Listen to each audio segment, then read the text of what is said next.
They thought he belonged in the garage, not on the tarmac.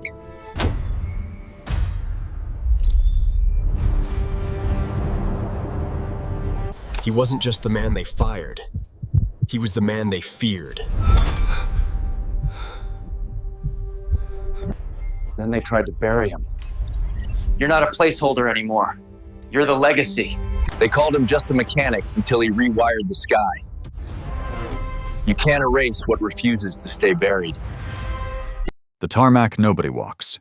The heat shimmered off the sun-baked tarmac at Falcon Ridge Aerodrome, a private runway carved into the red dust of New Mexico. It was the kind of place where billionaires' jets sat idle under hangars worth more than city blocks. The kind of place where men in cufflinks didn't notice the people who kept their world from falling apart. At 7:42 a.m., Rafael Cortez, 39, pulled his rust-patched pickup truck onto the access lane. He wore the same navy jumpsuit he'd worn for a decade, stitched at the sleeve with his father's initials MC for Manuel Cortez, the man who'd taught him to break apart jet engines before he was old enough to legally drive. Inside the VIP terminal, the executives waiting for takeoff peered through the glass at the truck. "Is that who they sent?" murmured Grant Whitaker, the COO of Falcon Jet Dynamics, shaking his head. "Looks like he just walked out of an auto shop in Albuquerque." "Unbelievable," sneered someone else. "Did they even vet this guy?" Rafe ignored the stares. He always did.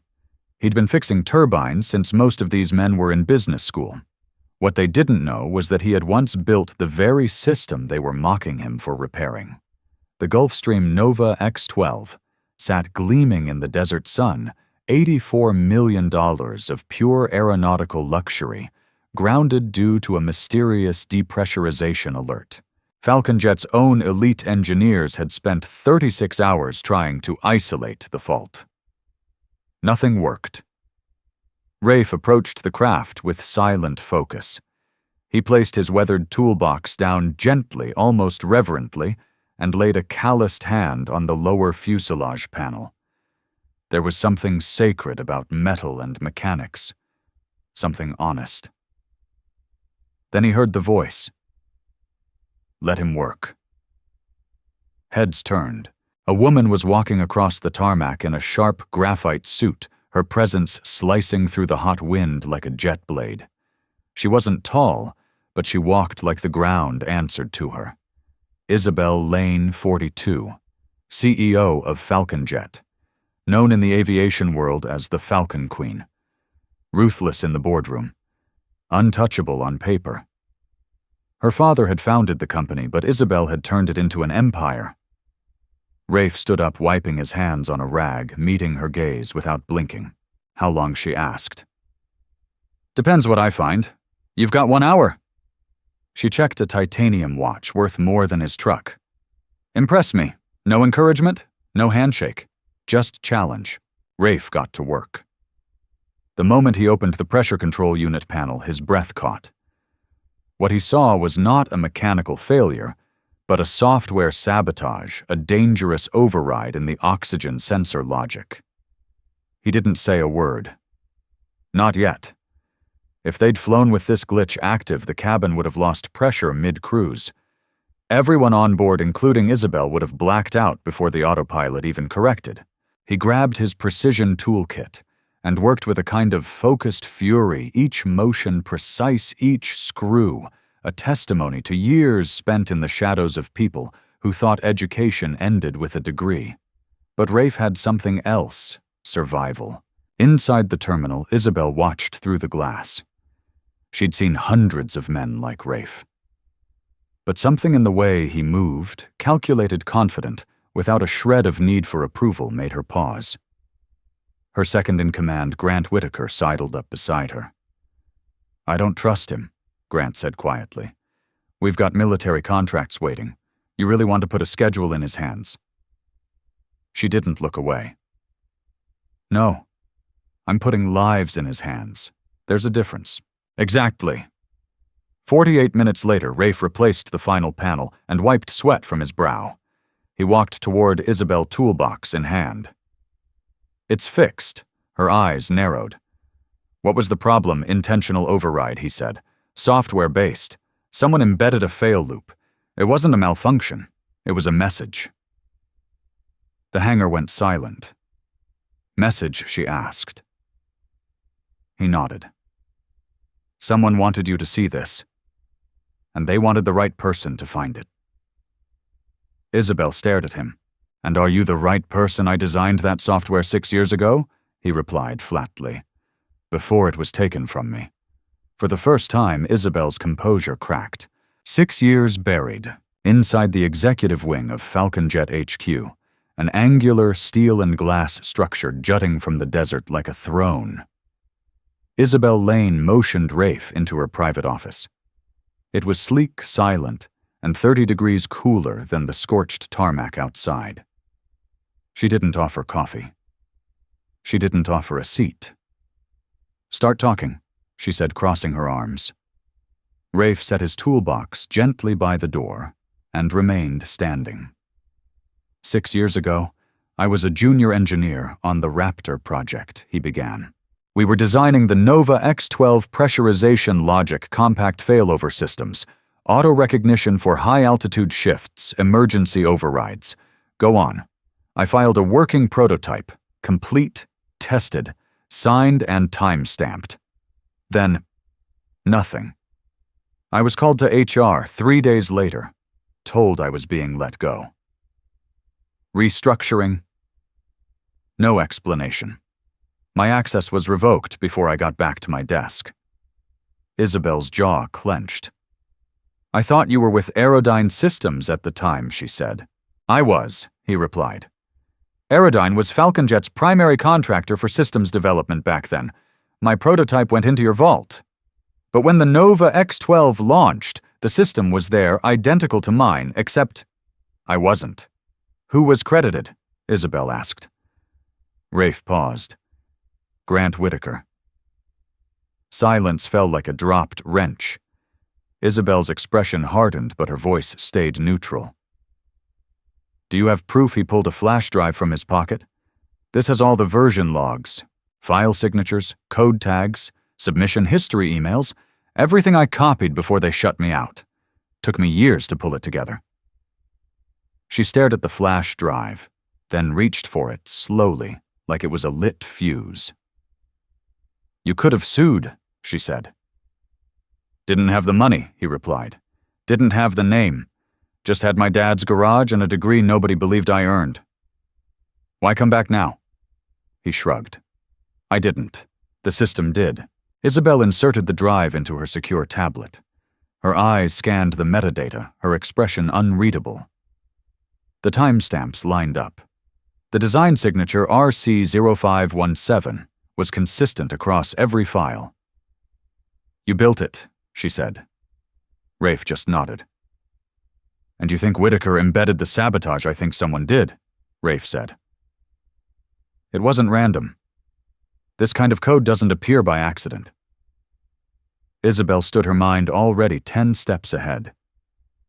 You saved that jet, Cortez. Saved my life, too, whether you meant to or not. Now you've got my attention. He waited.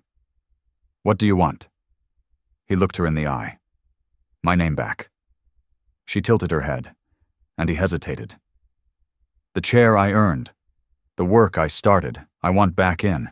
Not as a mechanic, not as a contractor, as Director of Systems Innovation. A pause. Then Isabel smiled, sharp, dangerous. You just threw a grenade into a room full of billionaires, Rafe? That job. It's lined with politics, barbed wire, and people who'll chew your bones for breakfast. I've eaten worse, he said simply. Her smile widened. Good answer. She turned toward the window, her eyes narrowing as a black town car pulled up outside. Whitaker's here, she said coldly. Let's see how he handles ghosts. Rafe followed her down the hall to the war room, a soundproof glass conference suite that overlooked the Falcon Jet assembly line. Isabel entered first. Rafe stayed behind the door, just out of view. Inside, Grant Whitaker was mid-sentence. And I've already arranged for the Atlanta diagnostics team to take over. The guy on the tarmac was just a placeholder. I'll handle the PR. Interesting, Isabel said coolly, seating herself. Whitaker blinked. Something wrong. We'll get to that. Tell me, Grant, who designed the Nova's oxygen protocol, Protocol 7. I did, of course. Signed off 6 years ago. Why? She smiled faintly. Because Rafael Cortez just fixed it. The blood drained from Whitaker's face. Excuse me. He says you stole his work. That's absurd, he said quickly. Cortez. He was a dropout, a field tech. Probably couldn't spell algorithm. You sure? Isabel asked, pulling up Rafe's file on her tablet. Because this dropout graduated summa cum laude from Cal Poly's aerospace engineering program. Spent a year at MIT's AI lab. Code signature matches every line of the Protocol 7 architecture. Whitaker's mouth opened, then closed. Got anything to say, Grant? He finally looked up. Where is he? Rafe stepped into the room. Right here. Truth in the open. Grant Whitaker's face twisted into a cautious smile when he saw Rafe Cortez. Well, well. Look who clawed his way out of the scrapyard. Rafe didn't flinch. He walked to the far end of the table and placed his flash drive on the polished glass. Everything I ever wrote, he said. Time-stamped, watermarked, logged. You remember it, don't you? You signed my dismissal papers. I signed a lot of paperwork, 3 days after I submitted the full Protocol 7 blueprint. Whitaker scoffed. You were a field assistant. You didn't even have access to the mainframe. Wrong, Isabel interrupted, her voice as crisp as winter glass. His access was verified in the IT logs, and so were the emails requesting termination. All routed through your account. Grant turned pale. This is a misunderstanding, he said carefully. Cortez may have made contributions, but the final system was mine. You mean the system with a sabotage routine buried inside it? Isabel replied. For a flicker of a second, the fear showed in Whitaker's eyes. It was gone in an instant. Wait, are you accusing me of tampering with my own system? Isabel didn't answer. Instead, she looked at Rafe. You said this was intentional. Rafe nodded.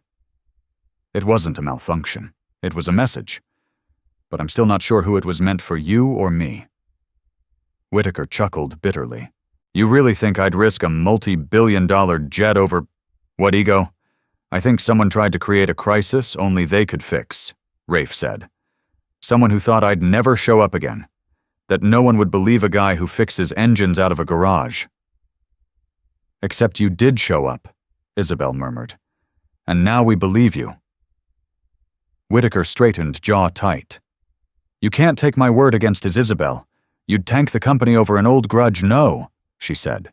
I'd tank the company if I let it stay built on stolen work. Then she stood, and with her voice low and measured, said, Grant, you're suspended effective immediately. There will be a formal investigation. Security will escort you from the premises. You have no idea who you're messing with, Whitaker hissed. I made this company what it is. No, she replied coldly. You just polished the parts built by people you stepped on. As the security team entered, Rafe didn't speak. He didn't gloat. He watched Whitaker's career implode with the calm of a man who had imagined this moment many times, but never let it rot his soul. As Grant was let out, muttering threats under his breath, Isabel turned to Rafe. You all right? I didn't come for revenge, he said quietly. I came for truth. She nodded. And now you've got it. Not yet, he replied. You asked me what I wanted. It's more than a title. Isabel raised an eyebrow. I want change. Not just for me, for everyone who's been buried in footnotes and back doors. I want a system that doesn't forget people like me ever again. She studied him for a long moment. I have something to show you, she said finally. Come with me. They left the war room and took the elevator to the restricted R&D floor. Past biometric locks and motion-sensitive corridors, Isabel led him into a glass vault, its shelves lined with locked case files and blueprints. This, she said, is where all Falcon Jet systems are archived. She opened a drawer, pulled out a file, and handed it to Rafe. Inside his original schematics, labeled Unknown Contributor. Your name was wiped, she said, but the version is still here. Buried. Until now. Rafe's hands trembled. All this time, he whispered. It was here. I found it 6 months ago, she admitted. And I've been watching Whitaker ever since. But I didn't have a smoking gun until today. He looked at her, something dawning behind his eyes. You were waiting for me. I was hoping, she said, not just that you'd show up, but that you'd still care enough to fight. Outside, the desert wind howled. Inside, a legacy long buried was rising back to the surface, and Rafe Cortez, once dismissed as just another greasy mechanic, was no longer in the shadows. He was just getting started. The offer. The following morning, Rafe returned to Falcon Jet's corporate tower under a different sky. The same dry desert air greeted him, but the weight of shame no longer hung on his shoulders. He wasn't a visitor anymore. He was invited. A badge waited for him at reception. Temporary, but printed in gold. Rafael Cortez, Special Consultant. Advanced Systems security guards nodded as he passed. Engineers peeked from glass-walled offices, whispering. Inside the elevator, he caught his reflection, sun-browned skin, salt and pepper stubble, and a gaze that had learned never to blink when truth mattered. He wasn't the same man who'd shown up in a rusted truck. He was still that man. But now the world had to see him. On the 30th floor, Isabel's office gleamed in the morning light. She stood at the window phone pressed to her ear, speaking in fluent French. She motioned for Rafe to enter without breaking stride. As he sat, he noticed a second chair already pulled up beside hers. A leather folder rested there. She ended the call. You look like a man who didn't sleep. I didn't, Rafe said. I kept wondering what the catch is. She smiled. Then let me show you. She slid the folder toward him. Inside, a formal offer. Director of Systems Innovation. 5-year contract. Retroactive compensation. Patent rights reinstated. And below that, a proposal initiate the Cortez Equity Initiative, a long-term program to uncover and uplift uncredited contributors across all Falcon Jet divisions. Rafe blinked. I expected maybe a check, a seat at the table, not this. I know what it feels like to inherit a company where your name opens doors, Isabel said, and I know what it's like to find out those doors were closed to better people. He looked up. You mean? She hesitated. My mother was the real engineer. My father took the credit. She left when I was 12. I haven't spoken of her in years. Silence settled between them, a fragile thread of shared understanding. I promised myself, she continued, if I ever saw it happening again, I'd stop it. And I failed for a while. Until you came back. Rafe closed the folder. Why me? Because you didn't just walk away. You built something even when no one gave you a foundation. You kept creating. You kept believing your work had value. I wasn't always sure, he admitted. But I knew if I stopped, they'd win. She nodded. And now you have the chance to make sure no one like you is erased again. Later that day, the company held a private press conference. No glitz, no red carpet. Just facts. Isabel stood at the podium. We are formally acknowledging that the design credited to Grant Whitaker was the intellectual property of Rafael Cortez. He will now serve as Director of Systems Innovation and lead our internal equity review. Gasps echoed through the room. When Rafe took the microphone, he said only this: "I didn't come here to tear anyone down. I came to rebuild what should have never been broken." Back in his hotel that night, Rafe opened his laptop. Dozens of emails blinked in engineers from across the country, some congratulating him, some confessing to similar thefts. One from a woman named Jada El Amin said simply, "Thank you. You gave me courage." Rafe stared at the screen a long time. Then he opened a new document and typed the first line, "Cortez Equity Initiative, Phase 1, Uncover. Uplift. Correct." He paused.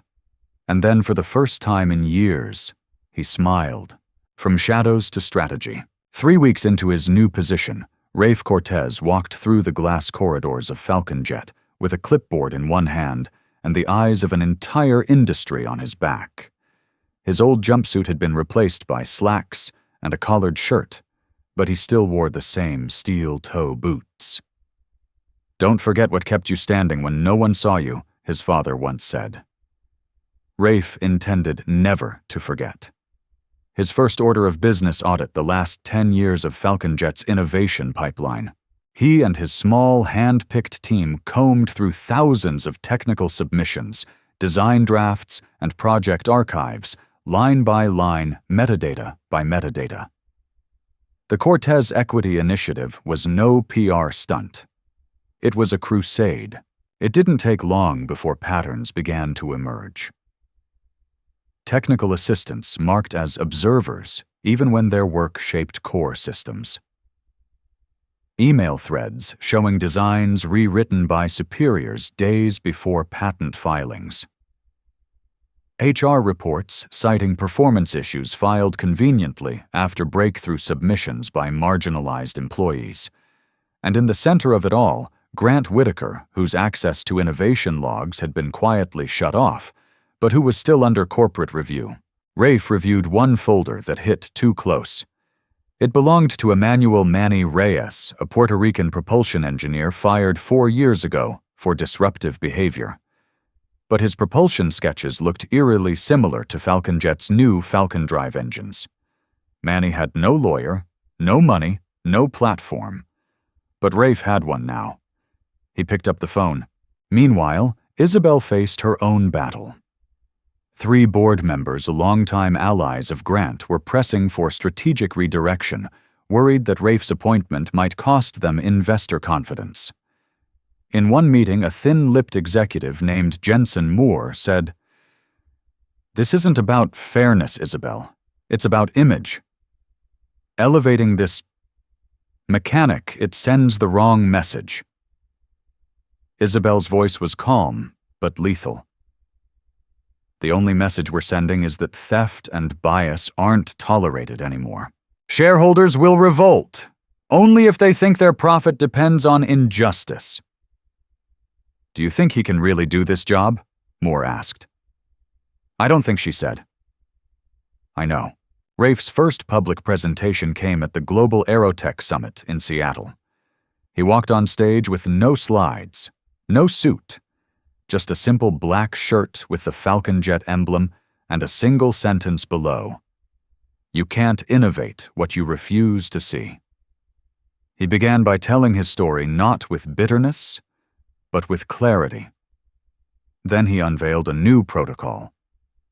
Cortez 2, an open-source aviation standard designed to increase cabin efficiency and safety, and co-signed by 14 engineers, many of them from underrepresented backgrounds. Thunderous applause followed. Some stood, some cried.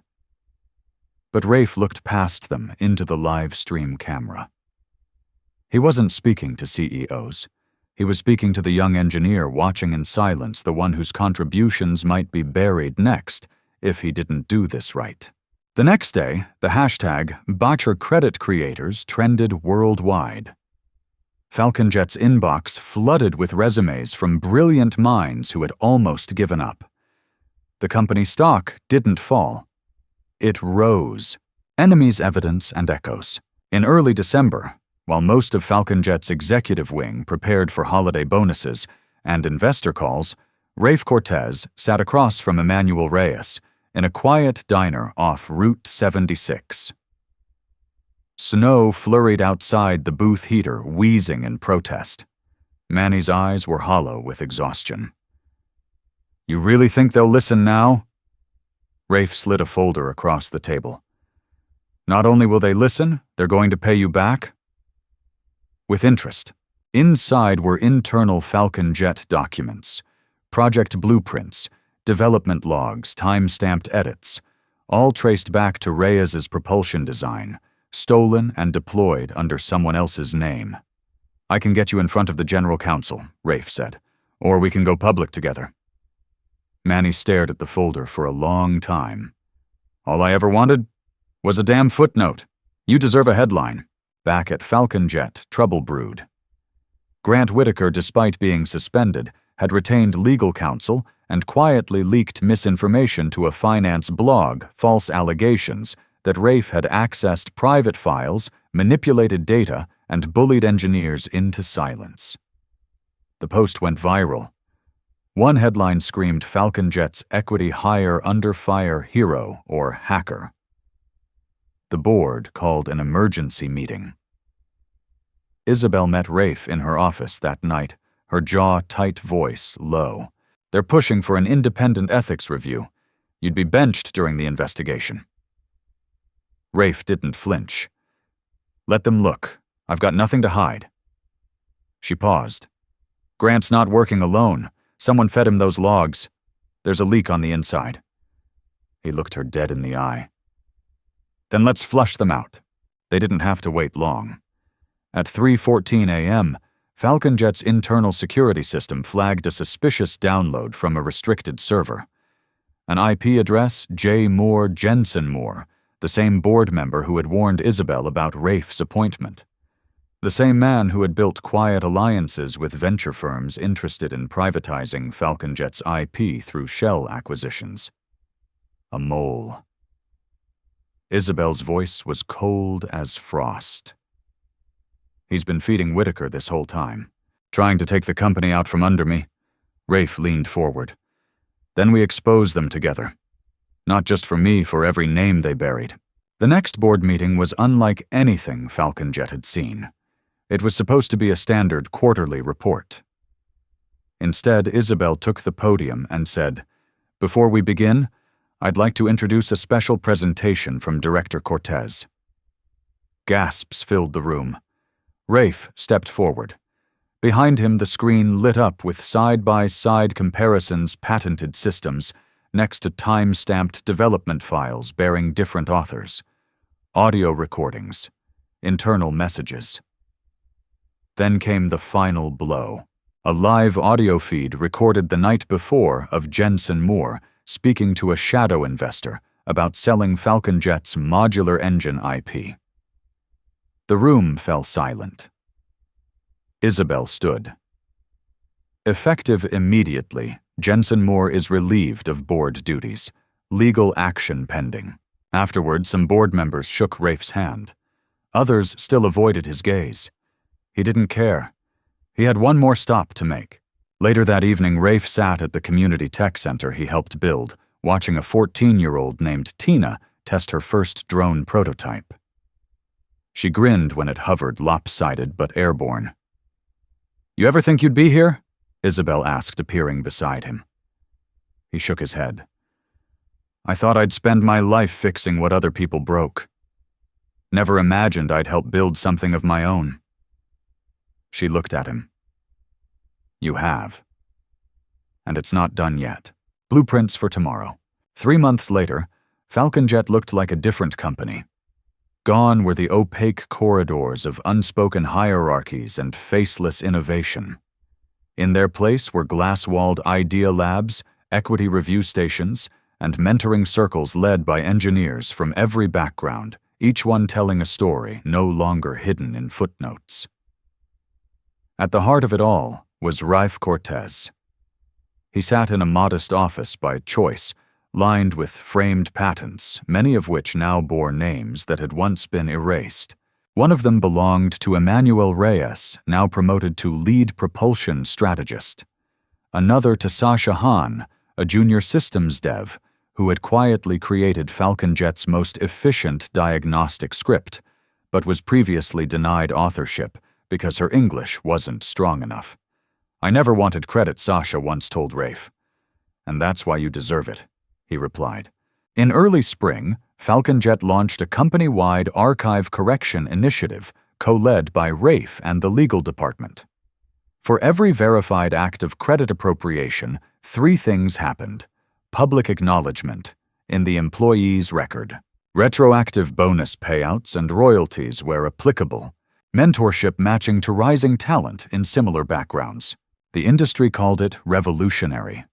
Some executives called it unnecessary. Investors, they called it profitable. Falcon Jet's stock had jumped 22% in Q1. Alone, proof that recognition wasn't just ethical, it was strategic. One afternoon, Rafe stood in front of 600 interns at the company's first-ever Equity Innovation Summit. Most were from working-class neighborhoods.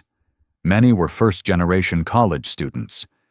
He told them the truth: how he had been fired, how he had fixed jets in garages and airports while watching others parade his work in boardrooms, how the fight for visibility didn't begin with shouting, but with never letting the flame go out. At the end of his talk, a girl stood. She looked 16, nervous, brave. "My brother's an inventor," she said, "but he doesn't speak English well.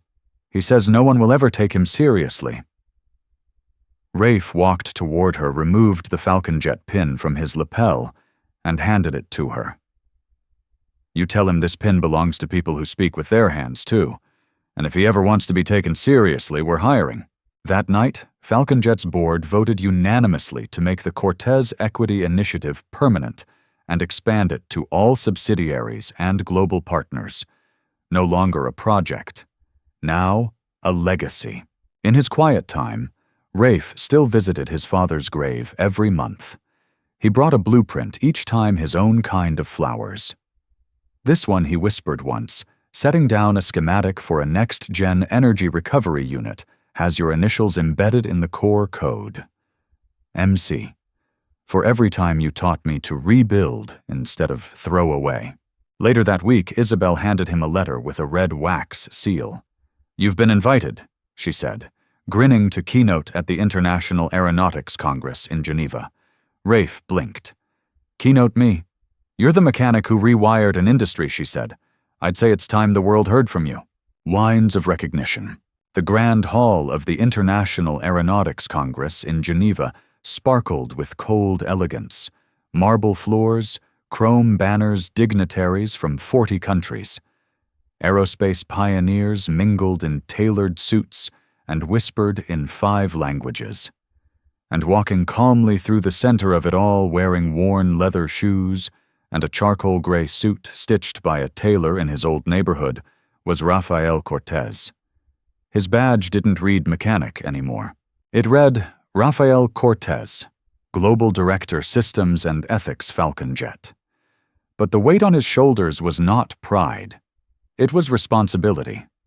The host announced him as a man who transformed corporate ethics through technical innovation. He stepped onto the stage to polite applause. But when he started speaking, the silence grew reverent. Rafe didn't use slides. He used stories. He spoke of the day he got fired for a system that would go on to save thousands of lives. He spoke of sleeping in his truck during the worst year of his life. He spoke of fixing jets by day and studying legal frameworks by night, recording conversations no one believed would matter.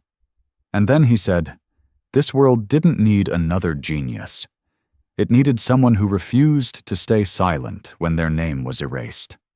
We always talk about innovation, but we never talk about how many brilliant minds we bury before they're heard.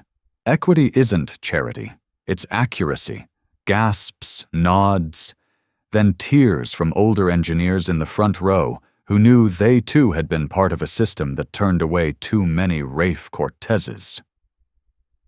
And then came the question that stilled the room. Mr. Cortez asked a reporter What would you say to the young man you were 6 years ago walking out of Falconjet humiliated and fired? Rafe took a deep breath. I'd tell him, don't trade your fire for approval. What's broken in silence won't be fixed in comfort. I'd tell him, your name isn't forgotten. You just haven't written the chapter where they remember it yet. Back in New Mexico, 2 weeks later, Rafe stood in the hangar of the Cortez Innovation Center, now funded by Falconjet and 4 other global partners. Students from Detroit, Nairobi, Bogota, and Manila worked side by side designing drones, building engines, and correcting flight algorithms that once failed them. His mother visited that afternoon. Now 73, still elegant, still walking like dignity, was stitched into her bones. You made something they couldn't burn down this time, she said softly. He handed her a pin, the same one he wore in Geneva. I just made it visible, he said. You're the one who taught me how to stand. The Falconjet building bore a new mural on its west wall. It didn't feature Rafe's face. It showed dozens of anonymous hands reaching upward, assembling the blueprint of a jet together. At the center were the words, "Honor the hands that built the sky." Reflection, analysis, and life lesson. Justice is visibility. The story of Rafe Cortez isn't just about one man rising from underestimation to recognition. It's a profound narrative about the cost of invisibility and the courage it takes not just to climb the ladder, but to repair it for those who come after. When we look at Rafe's journey from a dismissed engineer fixing planes in the shadows to a global figure championing intellectual equity, we see something more than success. We see a man who didn't just fight for his name. He fought for every name that was never written down. Why this story resonates. 1. From survival to systems change. Rafe's experience isn't unique. In industries around the world, brilliant minds from marginalized communities are passed over silenced or outright stolen from. What makes this story compelling is that he didn't settle for being a one-time exception. He returned to change the entire system. 2. Isabel Lane's role. Matters equity isn't achieved by individuals alone. Isabel, though powerful, was also shaped by injustice. Her willingness to listen to correct and to share power was crucial. She shows us that leadership isn't about being perfect, but being accountable. 3. Redemption without revenge. Rafe could have destroyed Falconjet. He could have sued and walked away, but he chose to build instead of burn.